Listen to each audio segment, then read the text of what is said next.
Vocês podem sentar. É uma alegria poder estar aqui com vocês e constatar com os meus próprios olhos, com o meu coração, esse mover poderoso, precioso, tão especial do Espírito no nosso meio, no meio da geração oceânica. Eu fico impressionado, fico pensando no momento em que Deus avisou a Noé que viria o dilúvio e Deus lhe ordenou que preparasse uma arca. Eu fico imaginando o que se passava na cabeça daquelas pessoas que viam Noé erguendo aquele navio gigante, aquela obra monumental, sobretudo se a gente imaginar a época em que tudo isso aconteceu. E os teólogos mais confiáveis da atualidade acreditam que desde o momento que Deus avisou que viria o juízo, que viria o dilúvio, e mandou que Noé começasse a erguer a arca, cerca de 120 anos transcorreram ao longo de todo esse tempo. E eu imagino o que se passava na mente daquelas pessoas, dizendo: esse homem é totalmente doido, o que esse cara está fazendo? Mas que negócio é esse de construir um navio no meio do nada, esperando que algo tremendo, que alguma inundação gigantesca venha? Certamente, Noé foi muito zombado, foi ridicularizado, foi escarnecido, até que começou a chover. E assim, por mais absurda que tenha parecido, a palavra do Senhor se cumpriu. Deus avisou que o reino poderoso de Salomão, seu reinado, no momento em que Salomão assumiu o reino, ele transformou o reino de Israel numa das maiores potências que o mundo já conheceu em todos os sentidos, seja em termos de uma nação extremamente rica, extremamente próspera, seja em termos bélicos, com um exército que era irresistível, e assim Israel se impôs, estabeleceu aquele grande reinado, e no momento em que ninguém poderia imaginar que aquilo poderia vir a ruir em algum momento, Deus falou: esse reino não subsistirá, ele será dividido, ele vai rachar. Alguns anos se passaram, algumas décadas se foram, e efetivamente assim aconteceu. Cumpriu-se a palavra do Senhor. E Deus diz: olha, esse reino que ficou no norte, logo ele será levado cativo pela Síria. A Síria irá dominá-lo. Passaram-se alguns anos e assim aconteceu. Os assírios vieram e conquistaram os israelitas que moravam na parte norte do país. Da mesma forma, Deus continuou avisando: olha, coisa parecida vai acontecer com o sul. Eu vou trazer o império da Babilônia e esse império vai dominar completamente vocês. Gente, conforme Deus disse, assim aconteceu. Ao longo de muitos séculos, ao longo, posso dizer, de algumas eras, Deus avisou que enviaria o Messias. Ele avisou da sua vinda. E ele disse: olha, a vinda de Jesus vai ser muito específica, muito detalhada. Muitas coisas acontecerão como sinais de que de fato é o meu filho que estará no meio de vocês. Dessa forma, foi profetizado que ele nasceria de uma virgem, seria da descendência de Abraão, de Isaac e de Jacó, que viria da tribo de Judá, que nasceria em Belém, que seu nascimento seria marcado pela tristeza da morte de um número incontável de bebês. As profecias afirmavam que ele faria muitos milagres, falaria por parábolas, entraria em Jerusalém montado num jumento. Também elas dizem que Jesus seria traído, seria vendido por 30 moedas de prata, abandonado pelos seus discípulos, acusado, espancado, cuspido, zombado, crucificado entre ladrões, que na cruz daria o seu grito de solidão diz que ele seria transpassado, morreria pelos nossos pecados, seria sepultado no túmulo do rico, mas elas não param na sua morte. As profecias dizem que num determinado momento Jesus ressuscitaria, que ele ascenderia aos céus novamente e que ele tomaria o seu lugar à direita de Deus, que significa dizer que Jesus tem todo o poder sobre todo o universo e toda a criação. Em Jesus, todas as profecias se cumpriram e foram mais de 300 que aconteceram, até mesmo a mais impensável e surpreendente de todas, a sua vitória sobre a morte. Com base nisso que foi dito, eu quero ler com vocês nessa noite, Apocalipse capítulo 22, versículo 20, quase o último capítulo da Bíblia. E ele diz assim: aquele que dá testemunho destas coisas diz, sim, sim, venho em breve, sim, venho em breve. Amém. Diz a Escritura, vem, Senhor Jesus. Percebeu o que acontece? Tudo o que o Senhor disse, sempre, sempre, sempre se cumpriu. O dilúvio, a divisão do reino, os cativeiros, a vinda do Messias, apenas para citar algumas, as mais conhecidas da parte da gente. E agora, o que virá? Gente, preste atenção nisso. O Deus que não pode mentir nos assegura, Ele voltará. A sua volta sempre foi anunciada. Quando Ele subiu aos céus, os anjos disseram aos discípulos, em Atos capítulo 1, versículo 11, por que vocês estão olhando para o céu? Esse mesmo Jesus, que dentre vocês foi elevado aos céus, Ele voltará da mesma forma que vocês o viram subindo. Paulo anuncia aos Tessalonicenses, em 1 Tessalonicenses 4,16, ele diz, uma vez dada a ordem, com a voz do arcanjo, o ressoar da trombeta de Deus, o próprio Senhor descerá dos céus. Irmãos, gente, jovens, vocês podem dizer aleluia. Sim, gente, Jesus voltará. E Ele voltará em breve. Os discípulos às vezes faziam perguntas que Jesus respondia, digamos, com muita energia. Imagino que devia ser constrangedor para eles algumas dessas. Como, por exemplo, Senhor, nós podemos sentar do seu lado quando o Senhor vier na sua glória? Pois a resposta de Jesus foi muito dura e incisiva. Imagino que em alguns momentos eles se constrangessem de fazer alguns questionamentos para Jesus. Mas num determinado momento eles tomam coragem e perguntam. Jesus fala da sua volta. E a pergunta é, Senhor, quando acontecerão essas coisas? Qual será o sinal da tua vinda? Qual será o sinal ou os grandes sinais do final dos tempos? E Jesus começa a enumerar vários deles. Ele diz que, olha, sua volta será precedida por guerras, por um aumento vertiginoso da violência, pela fome, por terremotos. E eu acho que esses sinais, eles dispensam qualquer tipo de análise ou avaliação nesse momento. Basta que a gente leia os jornais, tudo isso está estampado de maneira muito clara diante dos nossos olhos.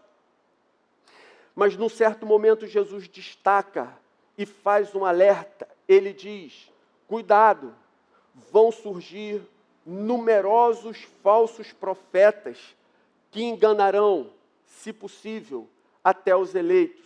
Muitos serão confundidos. Mateus capítulo 24, versículo 11. Gente, quanto a esse período de apostasia, de heresia, nós temos falado até com certa regularidade aqui na Oceânica. Nunca é demais a gente chamar atenção para a teologia da prosperidade e para o chamado liberalismo teológico, Por quê? Qual é o perigo dessas filosofias estranhas, espúrias? O grande perigo é que elas têm surgido de dentro da própria igreja. O grande perigo da teologia da prosperidade é que ela é pregada de uma maneira muito parecida com a mensagem do Evangelho. O liberalismo teológico, ele é ensinado de uma maneira tão bem disfarçada que muitos se confundem. Ora, gente, o que diz a teologia da prosperidade? Qual o seu problema? O grande problema dessa teologia é que ela tira o foco da eternidade. O grande perigo da teologia da prosperidade é que ela desvia o nosso olhar da eternidade e estimula a busca de uma boa vida, de uma vida regalada, de uma vida de ostentação, completamente avessa ao que a Bíblia nos ensina.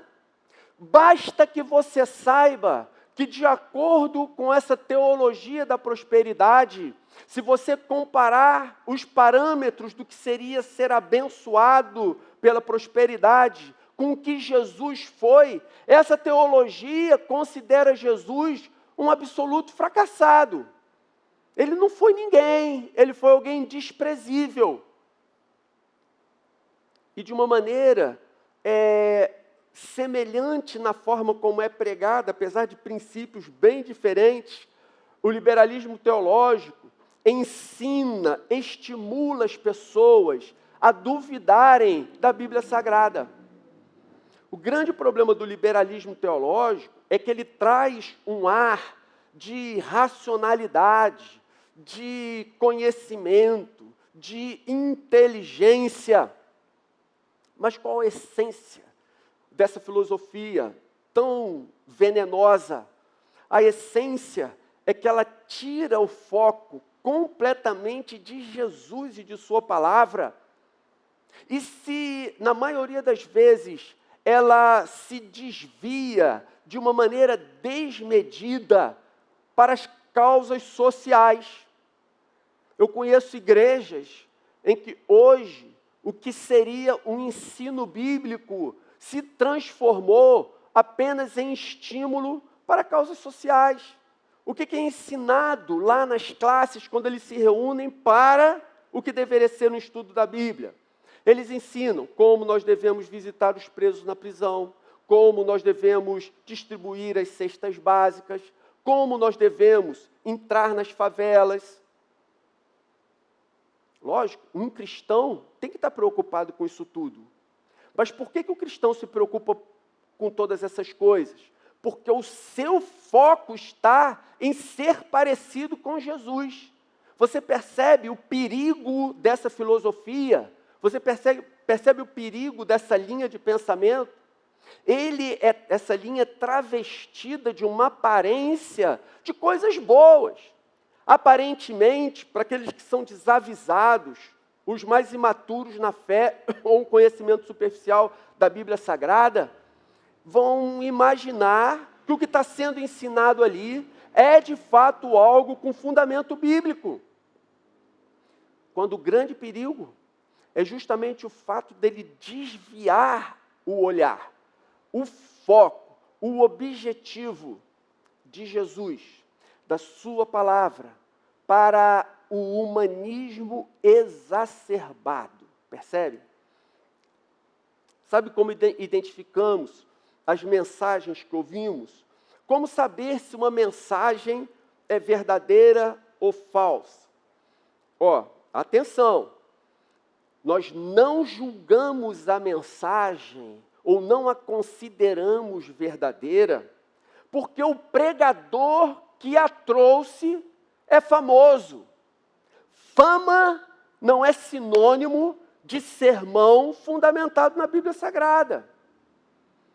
Não é pela avaliação do currículo acadêmico do palestrante, não. É muitos que têm currículos consistentes, inclusive, talvez haja dificuldade de se argumentar com essas pessoas, pela habilidade que adquirem no manusear esse tipo de filosofia. Então, não é pelo currículo acadêmico que eles ostentam que a sua mensagem será considerada bíblica, ou que encontrará respaldo na palavra de Deus. Também não é pela quantidade de seguidores das mídias sociais. Existem pessoas que têm dezenas de milhares de seguidores e o que ela prega não tem absolutamente nenhum fundamento na Bíblia. Mas como avaliar se a mensagem procede de fato do Evangelho, é a mensagem do Evangelho, é a mensagem pregada de Jesus, por Jesus ou não? Gente, se após você ouvir a mensagem, você passa a amar e a temer a Jesus mais do que antes, essa mensagem é bíblica. Se a mensagem, por mais aparente bondade, piedade, cristandade que ela venha transmitir, mas se ao final dela você tem uma infinidade de preocupações, cuidado, zelo, mas isso não desperta você para amar Jesus ainda mais, para temer ao Senhor ainda mais, então cuidado. Essa mensagem não tem fundamento na Bíblia, não tem fundamento nas Escrituras Sagradas. Por que Jesus dá esse alerta no momento que ele fala da proximidade do fim? Gente, nós temos visto isso diante dos nossos olhos. Cada vez é mais difícil nós encontrarmos comunidades onde a genuína palavra de Deus, a verdadeira mensagem do Evangelho é pregada.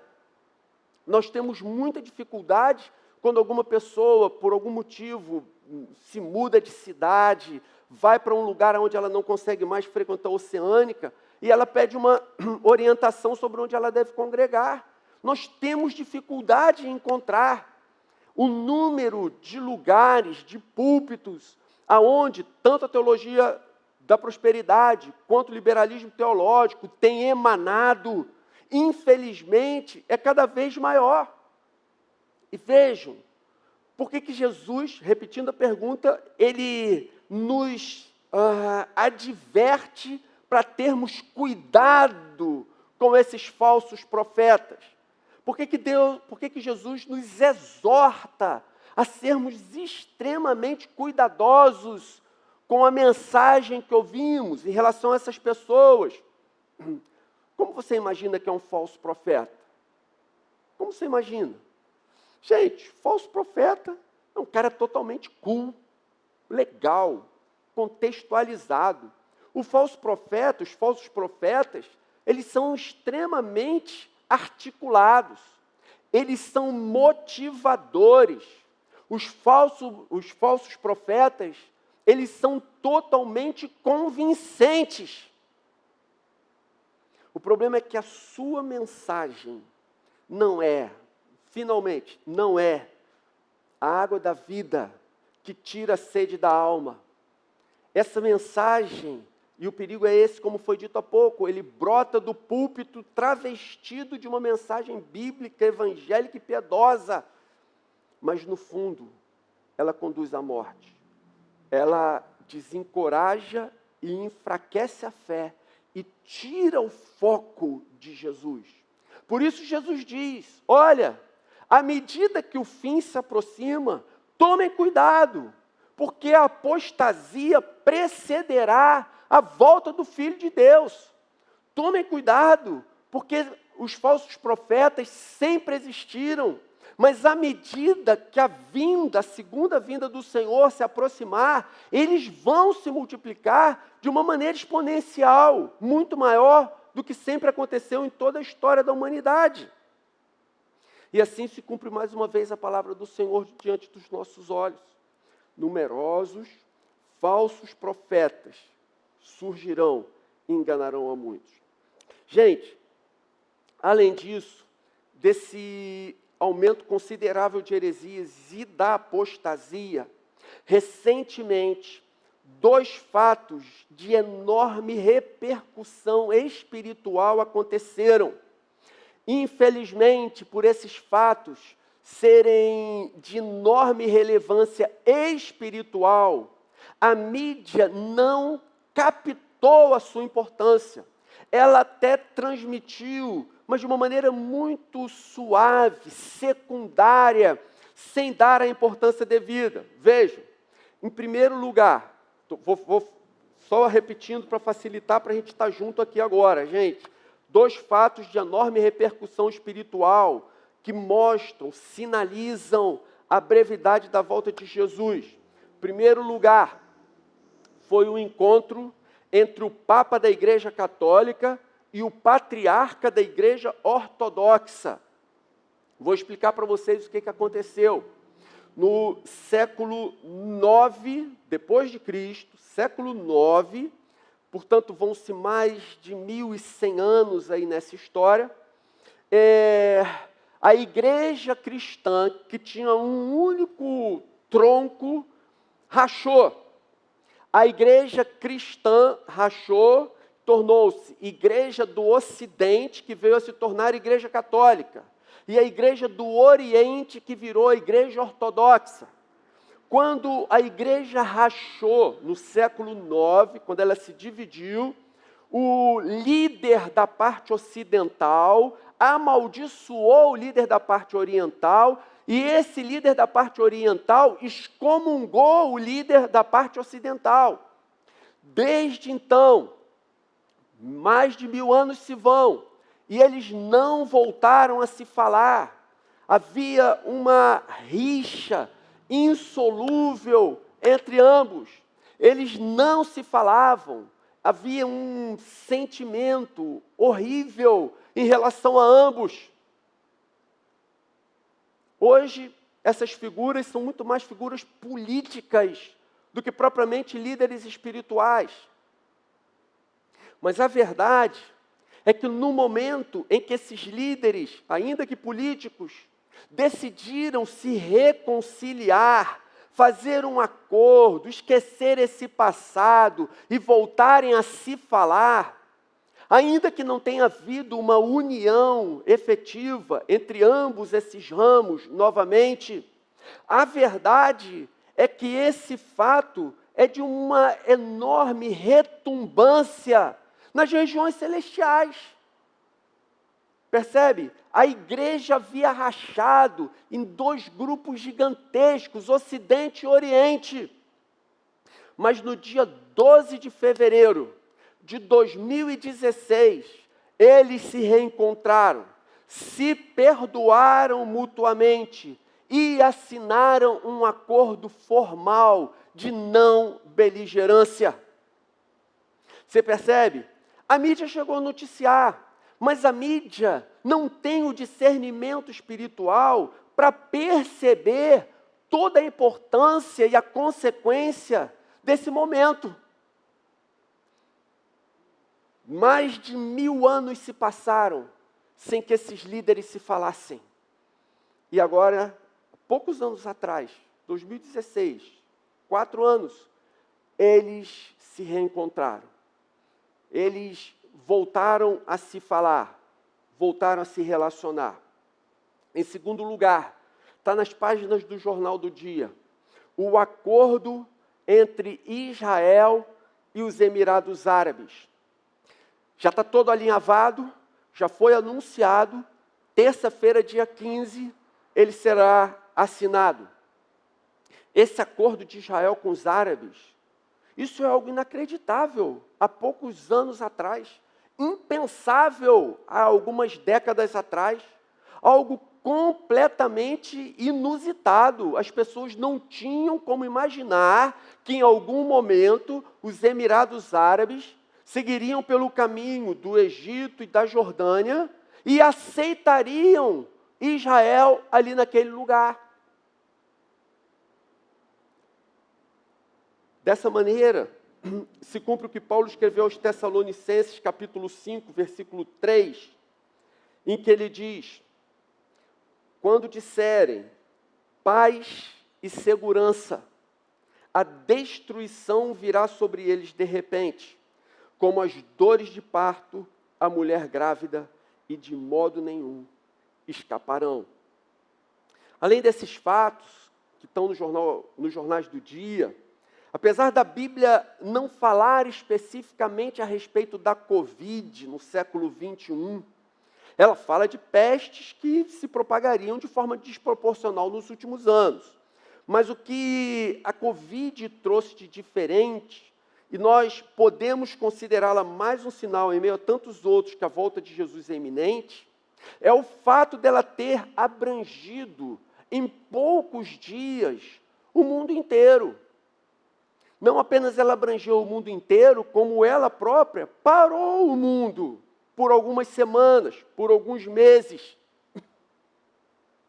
Mas eu ainda considero que o sinal mais evidente de que esse dia da volta de Jesus está perto, muito perto, foi a volta de Israel à Palestina em 1947. Guarda uma coisa no seu coração. Israel é como o ponteiro de um relógio que aponta para o final dos tempos. Israel está envolvido na maioria das profecias que falam a respeito dos últimos dias. Em Oséias, profeta Oséias, capítulo 11, versículo 11, ele diz que nos últimos dias, os judeus, eles voltariam voando como aves, como pombas, e eles seriam restabelecidos nos seus lares na Palestina. Vê a grandeza desse fato. Olha a importância e a repercussão disso. Nós falamos há pouco que o reino do norte foi levado cativo pela Síria. Foi levado cativo pela Síria em 722 a.C. Depois que ele foi levado em 722, o reino do norte pela Síria, em 586 a.C., o reino do sul também foi levado cativo pelo Império da Babilônia. Portanto, desde então, os israelenses, os judeus, eles estão no exílio, eles estão na diáspora, eles foram expulsos da sua terra, daquela terra, da região da Palestina. 2.600 anos se passaram, com o povo de Israel disperso pelo mundo, o povo de Israel espalhado sobre todas as demais nações da terra.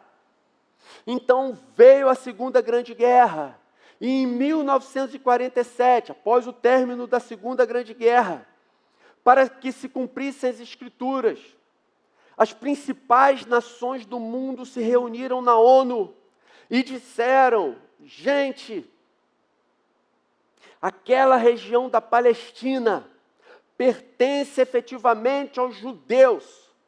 E depois que eles estabeleceram isso, depois que foi reconhecido por todas as nações que aquela terra de fato era propriedade do povo de Israel, então os judeus das mais diversas partes do mundo, em seus aviões, como aves, como pombas, retornam àquele lugar e voltam a tomar posse daquela terra que alguns poucos anos antes da Segunda Guerra era algo completamente impensável. Por que aconteceu assim? Para que se cumprissem as Escrituras de que nos últimos dias Israel seria restabelecido naquele lugar. A profecia de Oséias, de fato, estava certa. Oséias, o Senhor falou através do seu profeta, o Senhor falou através de Oséias. Temos como saber com precisão a data da volta de Jesus? Uma pergunta que muita gente faz. Não temos como saber a data exata. E, na verdade, foi tentando adivinhá-la que surgiram várias seitas ao redor de todo o planeta. Nós não sabemos com precisão a data, mas Jesus ensinou os seus discípulos a observarem os sinais, para constatarem a proximidade da sua vinda. Em Mateus capítulo 24, versículos 32 e 33, ele diz: aprendam a lição da figueira. Quando seus ramos se renovam e as suas folhas brotam, começam a brotar, vocês sabem que o verão está próximo. Assim também, quando vocês virem todas essas coisas, e várias delas foram citadas ainda há pouco, saibam que ele, o fim, está próximo às portas. A pergunta naquela época seria: você sabe dizer com precisão quando o verão começa? Não, eles não sabiam. Eles não tinham todo o aparato de conhecimento, de tecnologia, enfim, conhecimento de física para definir, como nós vemos nos dias de hoje, que o verão vai começar no dia tal de setembro, às tantas horas. Eles não tinham como saber isso. Como eles sabiam? Se tudo que eles tinham era observar o sol rodando, a terra rodando em torno do sol, a lua rodando em torno da terra.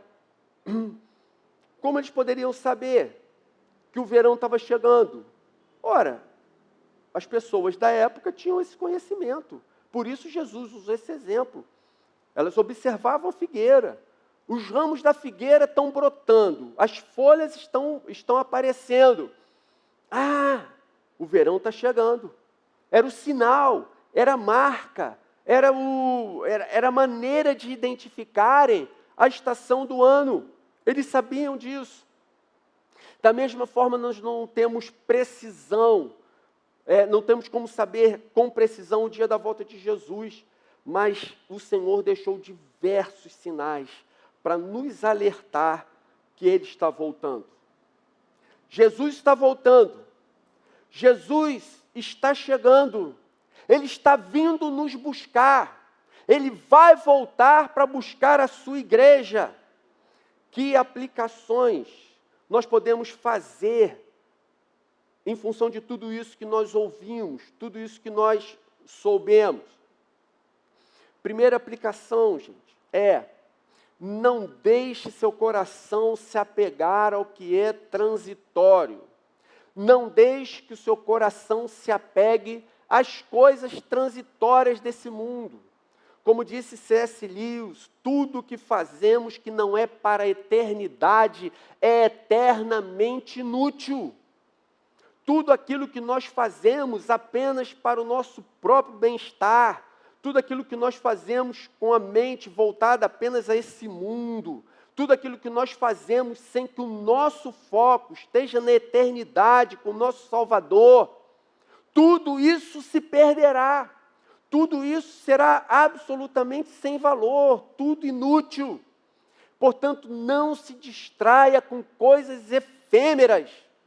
Jesus está mesmo voltando. Segunda aplicação: empenhe-se em expandir o Evangelho. Empenhe-se em propagar a mensagem do Evangelho.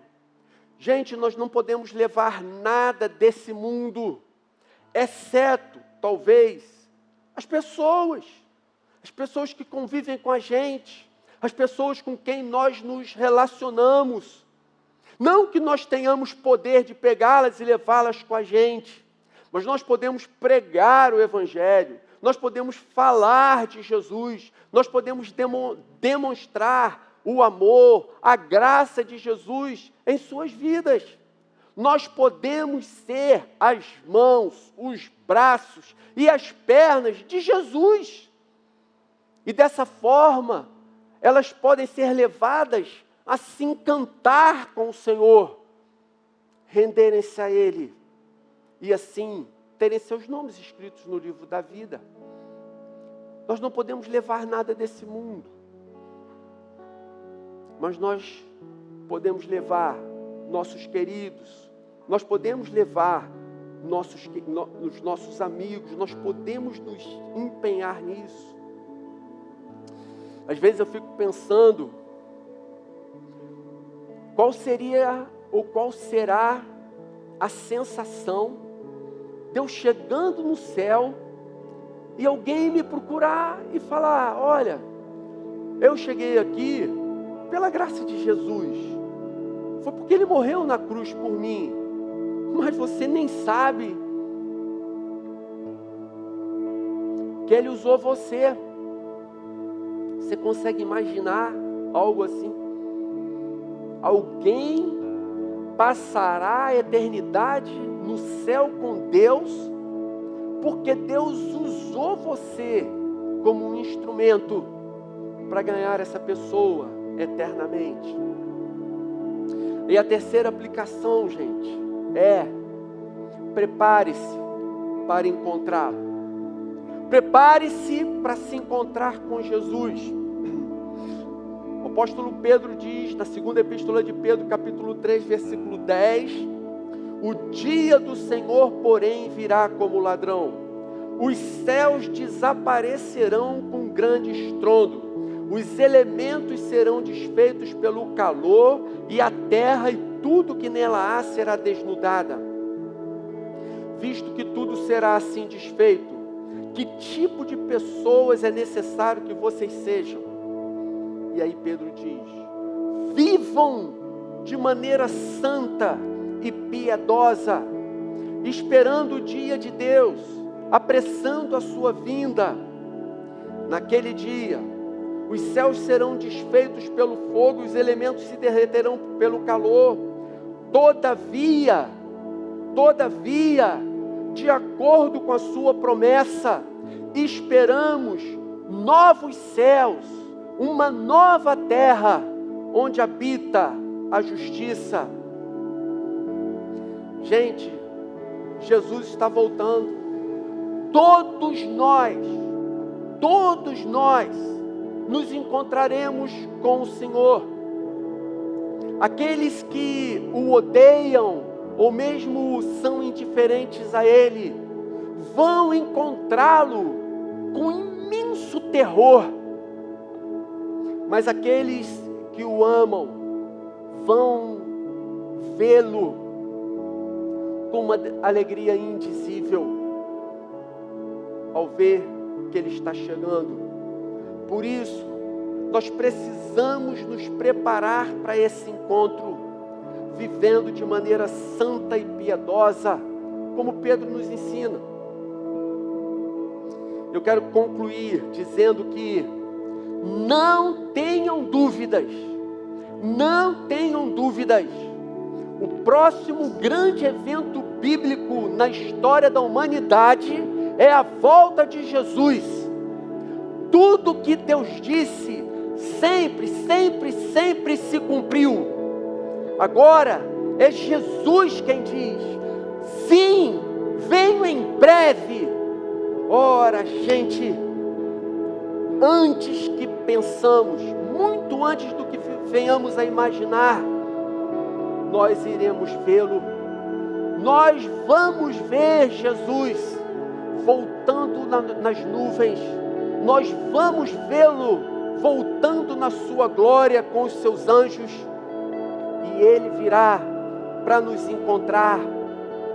Então, diante dessa verdade tão gloriosa, só nos resta dizer, como o versículo que nós lemos: amém, amém, amém, amém. Vem, Senhor Jesus.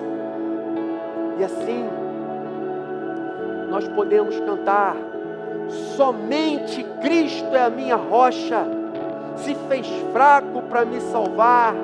Na tempestade Ele é o Senhor, o meu Senhor.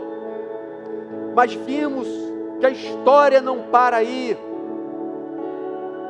E a música continua e diz: então dos céus Ele virá, em sua presença me encontrarei, o Cordeiro que se humilhou, agora como o Rei dos Reis.